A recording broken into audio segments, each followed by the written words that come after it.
Et bonjour à toutes et à tous, soyez les bienvenus dans ce nouveau tutoriel rapide sur Blender 3D. Et aujourd'hui je vous montre une méthode simple et rapide qui va nous permettre de faire tomber des objets dans un panier. Ici pour l'exemple on va prendre des crayons de couleur qu'on va faire tomber dans un pot. Mais avant de s'y mettre, comme d'habitude c'est le moment de mettre le petit pouce en l'air, de s'abonner, d'activer la cloche, et c'est parti! On va commencer par préparer les crayons. Je vais en sélectionner un, je vais venir dans l'onglet physique et je vais lui ajouter un rigid body. Ce rigid body on va le laisser en active, on va baisser le poids de notre crayon, on va le mettre à 0.01 kg et on va activer le collision margin qu'on va mettre à 0.001.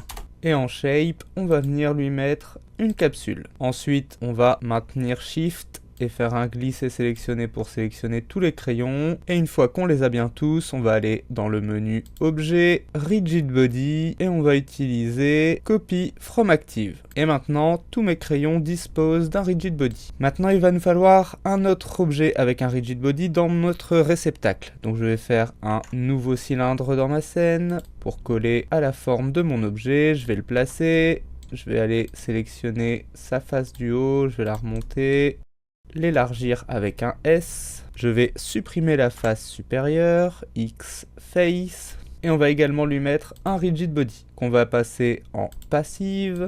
On va lui demander de coller au mesh pour la shape et on va également le régler à 0.001 dans le margin. Et on va faire tomber nos crayons.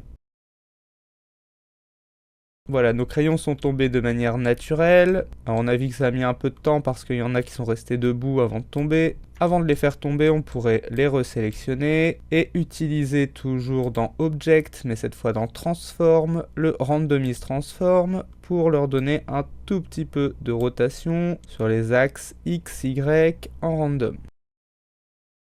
Et on peut retenter de les faire tomber. On peut ensuite masquer l'objet qui nous sert de réceptacle. Pour ça, on va le sélectionner. On va se rendre dans ce menu de Transform ici sur le côté Object. On va se rendre dans son menu d'Object Properties et on va aller dans Visibility où on va décocher Render et Viewport.